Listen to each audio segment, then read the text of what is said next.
What you're about to hear might change what you know about the Six-Day War between Israel and Palestine. Let's break it down this way. Things happened during those 6 days that will make you think. It's not just about battles, there's more going on.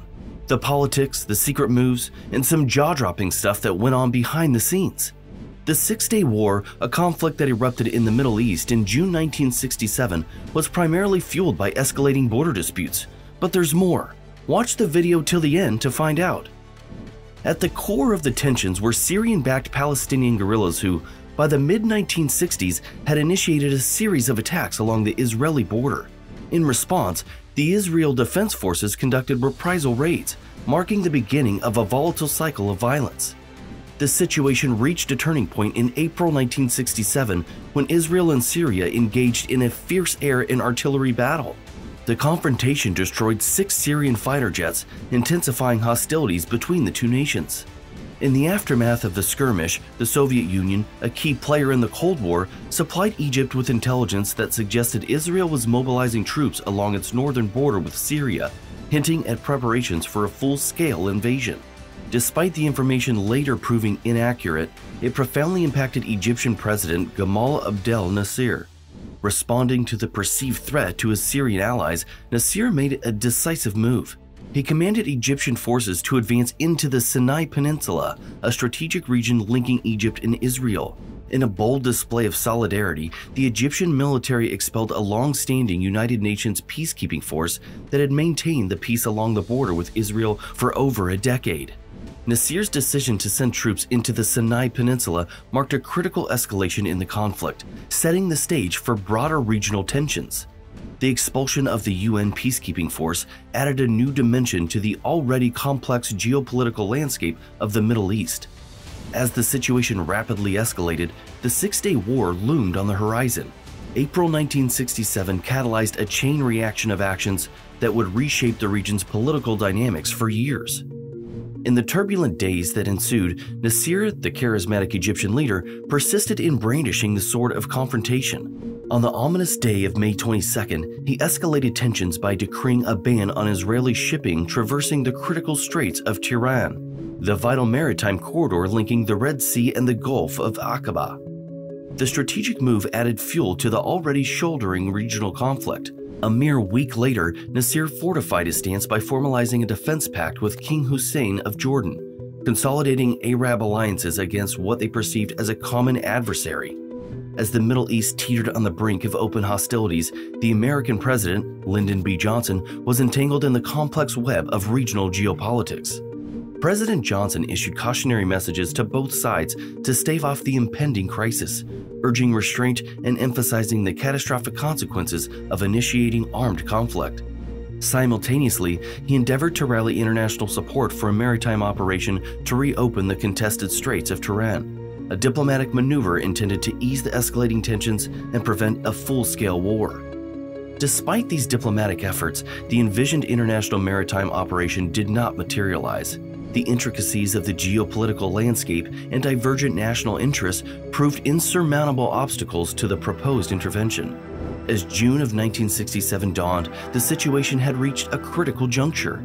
Faced with a perceived existential threat posed by the escalating Arab military buildup, Israeli leaders grappled with a weighty decision.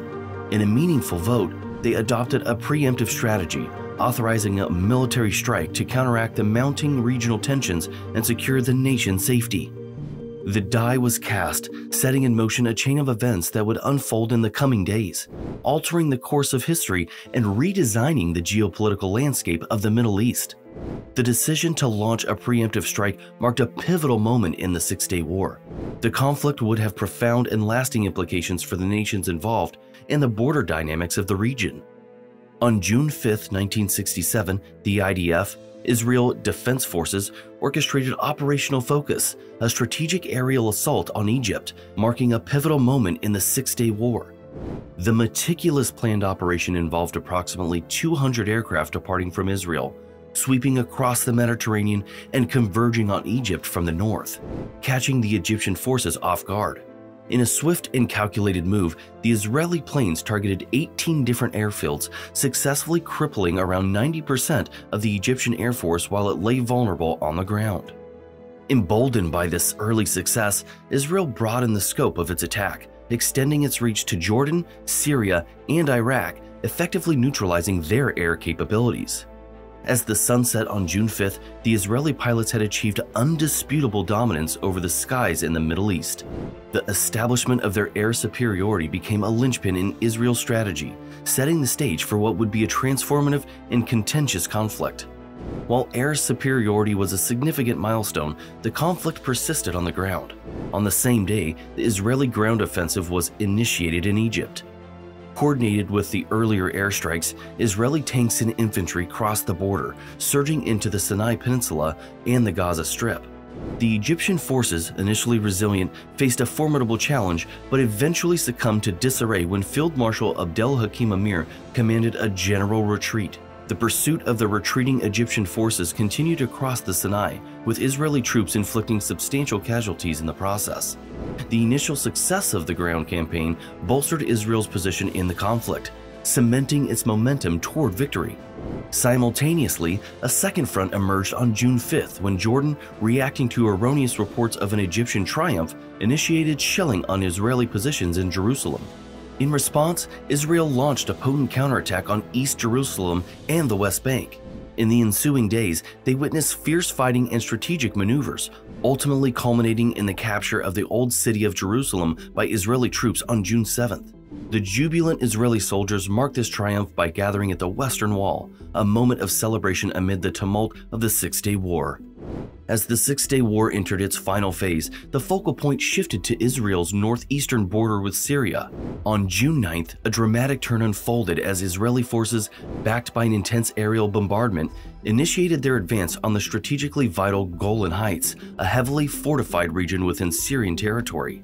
Tanks rumbled forward, accompanied by infantry units, determined to breach the formidable defenses.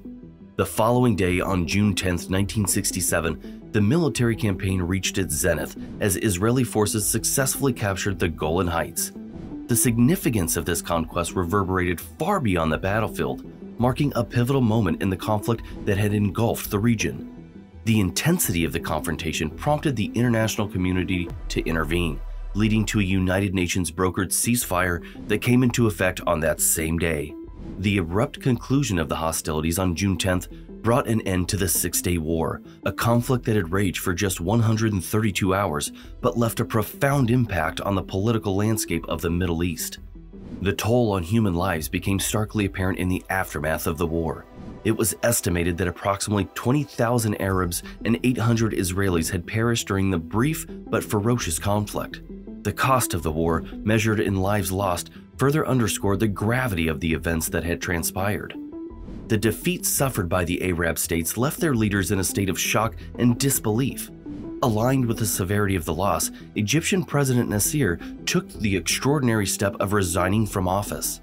However, his resignation was short-lived, as widespread support from the Egyptian populace, expressed through massive street demonstrations, compelled his swift return to power. Meanwhile, a wave of jubilation swept the nation in Israel as they basked in the glory of remarkable victories achieved in less than a week. With lightning speed and unwavering accuracy, Israeli soldiers had taken over the Golan Heights from Syria, the West Bank, East Jerusalem from Jordan, and the Sinai Peninsula and Gaza Strip from Egypt. Beyond shaping the region's geopolitical landscape, this lightning-fast military success fueled an overwhelming sense of national pride and unity among the people of Israel. The speed and efficiency of these triumphs marked a turning point in the nation's history and solidified a collective spirit that resonated throughout the Israeli population. The aftermath of the Six-Day War left an indelible mark on the Middle East, reshaping the geopolitical landscape and setting the stage for enduring conflicts. In the wake of Israel's triumph, the nation experienced a surge of national pride, having tripled its size through strategic territorial gains. However, this expansion came at a cost, as it intensified the flames of the Arab-Israeli conflict. Smarting from their defeat, Arab leaders convened in Khartoum, Sudan, in August 1967. In a pivotal moment, they collectively signed a resolution that empathetically declared no peace, no recognition, and no negotiation with Israel. This resolute stance crystallized the deep-seated hatred and reluctance to acknowledge the legitimacy of the newly expanded Israeli state. The simmering tensions erupted once again in 1973 during the Yom Kippur War, where Arab states, led by Egypt and Syria, engaged in a fourth major conflict with Israel. This underscored the enduring nature of the geopolitical strife initiated by the Six-Day War. Beyond territorial gains, the absorption of over 1 million Palestinian Arabs into Israel, which included the West Bank and Gaza Strip, added a humanitarian dimension to the conflict. Thousands of Palestinians were forced into their homes, exacerbating a refugee crisis that stemmed from the 1948 First Arab-Israeli War. This mass migration set the stage for persistent political turmoil and violence in the region. Since 1967, the territories seized by Israel in the Six-Day War have remained a focal point in efforts to resolve the Arab-Israeli conflict. The occupation and colonization of other disputed territories continue, notwithstanding Israel's 1982 peace treaty return of the Sinai Peninsula to Egypt and its subsequent withdrawal from the Gaza Strip in 2005. The Golan Heights and the West Bank, in particular, stand as ongoing stumbling blocks in Arab-Israeli peace negotiations, perpetuating a cycle of diplomatic challenges and regional discord. The echoes of the Six-Day War continue reverberating through the decades, shaping the complex and volatile dynamics of the Middle East. Whom do you support and why? Share your thoughts, and remember to subscribe to our channel and hit that bell icon for more terrifying truth.